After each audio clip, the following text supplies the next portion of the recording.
Hello बच्चों, हम लोग आज चैप्टर 8 स्टार्ट करेंगे। चैप्टर 8 के बारे में आपको काफ़ी कुछ बता दिया था मैंने पहले भी। तो इसका हम कुछ क्वेश्चन देखते हैं। चैप्टर 8 हमारा इससे रिलेटेड चतुर्भुज से, चतुर्भुज समांतर चतुर्भुज दिए के रखा है, जो आमने सामने की समभुजाएं होती हैं और कैसी होती हैं, आपस में समांतर होती हैं।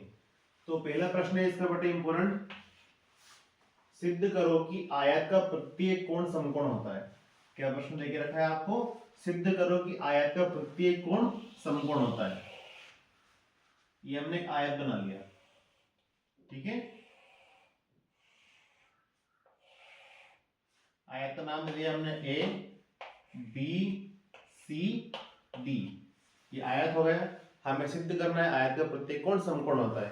आयत क्या होता है हमारा, आयत एक हमारा समांतर चतुर्भुज ही होता है जिसका एक कोण समकोण होता है। तो मान लो ये कोण ए जो है 90 डिग्री है। हमने माना, हल कर रहे हैं यहाँ पर बेटा हम लोग, हमने माना एबीसीडी एक आयत है। एबीसीडी को आयत मान लिया जिसमें कोण ए कितना देके रखा है हमको, 90 डिग्री देके रखा है। तब हमें सिद्ध करना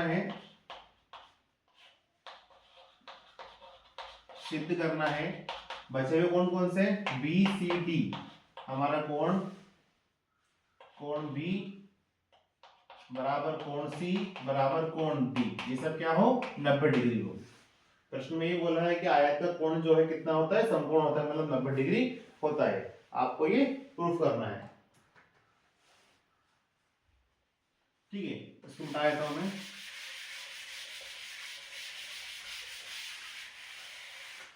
ये लिख लीजिए इसको, माना एबीसीडी एक आयत है जिसमें एंगल ये कितना है, 90 डिग्री है, ठीक है। हमें सिद्ध करना है।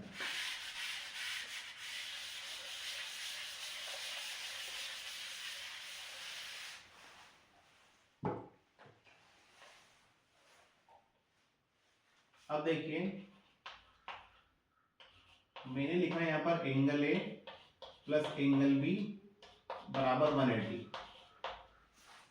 Angle A plus angle B बराबर 180। क्यों? क्योंकि एक तिर्यक रेखा के एक ही ओर के अंतः कोण है।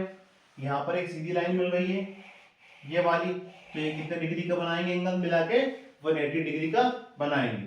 अब चूंकि angle A plus angle B 180 है और एंगल ए कितना देके रखा है आपको, 90 डिग्री, प्लस एंगल बी 180 वैसे ही रहा, एंगल बी बराबर 180, 90 उधर गया तो माइनस का हो गया, तो एंगल बी कितना हो गया हमारे यहाँ पर, 90 डिग्री। एंगल बी हमारा क्या आ चुका है यहाँ पर, 90 डिग्री।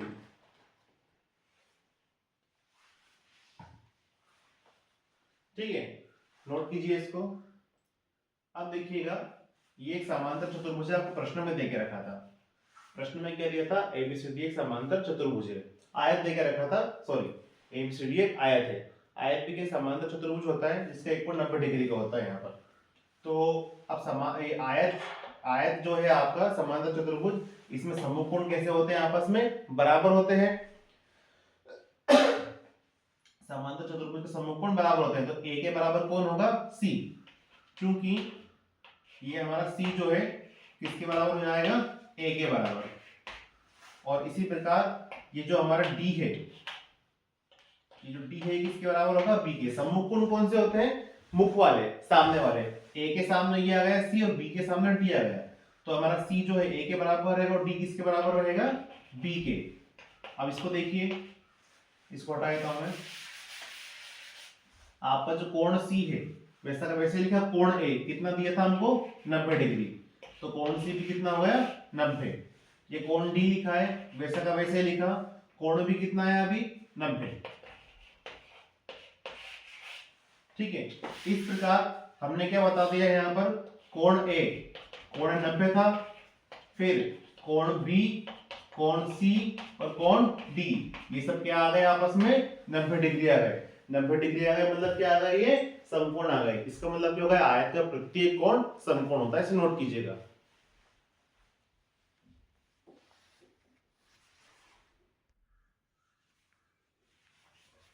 अगला क्वेश्चन देखिएगा बेटा। अगला क्वेश्चन है, ये महत्वपूर्ण क्वेश्चन है। यदि एक समांतर चतुर्भुज के विकर्ण बराबर हो, प्रश्न में देके रखा है समांतर चतुर्भुज के विकर्ण बराबर हो। हम लोग यहाँ पर समांतर चतुर्भुज बना लेते हैं,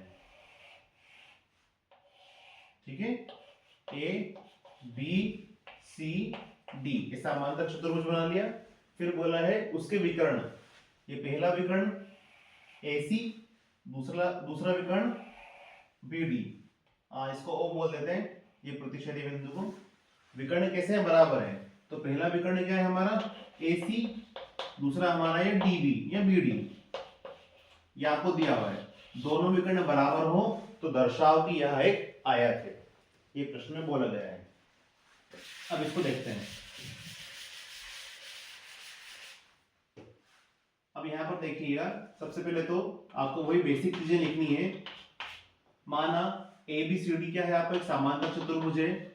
माना ABCD एक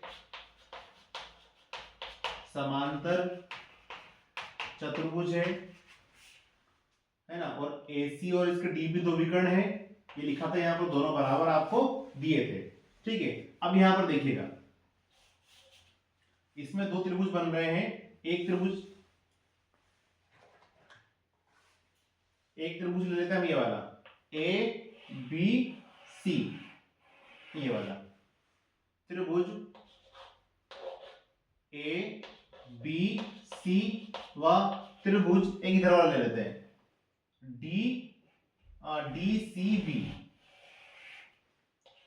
DCB में, इन दोनों को देखते हैं, ठीक है। इसको हटाता हूं मैं। अब इन दोनों में देखना, ये हमारी भुजा है AB लिखा मैंने। इस वाले त्रिभुज की, ABC वाले त्रिभुज की भुजा AB लिखी। DCB इसकी ये लिखी है मैंने DC। ये दोनों आपस में बराबर हैं, क्यों? क्योंकि प्रश्न में बोला है कि ये क्या है आपका? समांतर चतुर्भुज, और समांतर चतुर्भुज में आमने सामने भुजा समांतर होती है, बराबर होती है। तो ये AB बराबर DC।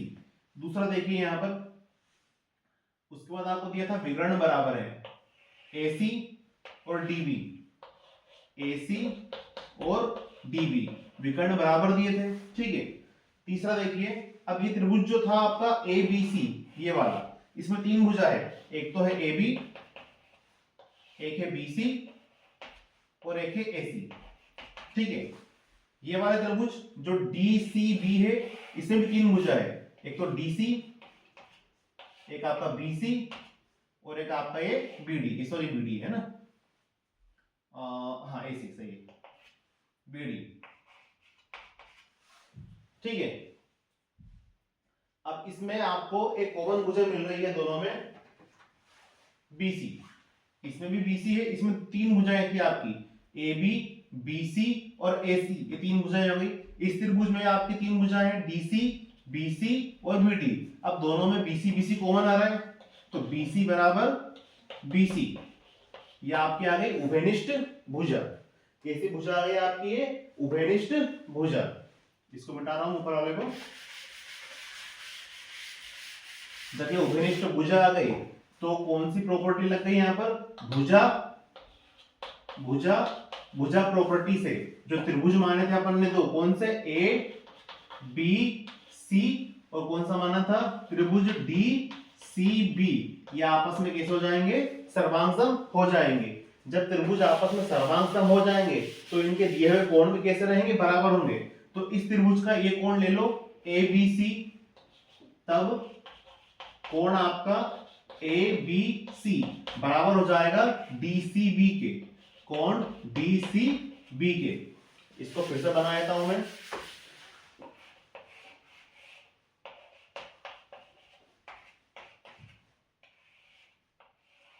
ठीक है, अब देखिएगा, चूंकि पिछले सवाल में देखा था हमने, ये वाला आपका एंगल, ये B और ये C, मतलब ये एक तो एंगल ABC और एंगल DCB। आपको इतना भी नहीं लिखना है तो आप ऐसा डायरेक्ट लिख दीजिए यहां पर, और इजी पड़ेगा। त्रिभुज ABC में एंगल B जो है इस एंगल C के बराबर होगा, एंगल भी एंगल C के बराबर होगा। तो यहां पर आप देख सकते हैं, चूंकि angle B plus angle C कितना हो जाएगा 180, ये भी बताया था आपको। एंगल बी वैसे ही लिखा, प्लस एंगल सी के बराबर कौन है, angle B 180, angle B two angle B, ये हो गया 180। इसको 2 से काट देंगे हम लोग 90 बार, तो आपका कोण भी क्या आ गया 90 डिग्री। जो आपके आयत की परिभाषा है, आयत क्या होता है, आयत भी एक समांतर चतुर्भुज होता है। अभी आपको बताया था आयत एक समांतर चतुर्भुज होता है जिसका एक कोण 90 डिग्री का होता है। तो आयत हमारा समांतर चतुर्भुज था जिसका एक कोण हम क्या ले आए यहाँ पर 90 डिग्री लिया है। क्योंकि कोण भी किसके बराबर है, कोण सी की, तो ये भी 90 डिग्री हो जाएगा। कोण सी भी क्या हो जाएगा आपको 90 डिग्री। अब कोण भी 90 है तो उसका सम्मुख कोण भी उसके बराबर होगा, तो कोण डी भी 90 हो जाएगा। तो ये आयत का प्रत्येक कोण 90 डिग्री होता है। और एक समचतुर्भुज का जो आपका समचतुर्भुज क्वेश्चन क्या था, समचतुर्भुज के विकर्ण बराबर, सॉरी, अगर आपके समचतुर्भुज के विकर्ण बराबर हो तो वहां क्या होता है, आयत होता है। ये ऑब्जेक्टिव में लाइन आती है बेटा, समचतुर्भुज के अगर विकर्ण बराबर है, क्या बोला मैंने, समचतुर्भुज के विकर्ण बराबर है तो वह एक आयत है, ठीक है। और आयत का प्रत्येक कोण 90 डिग्री का होता है, इसको नोट कर लीजिए।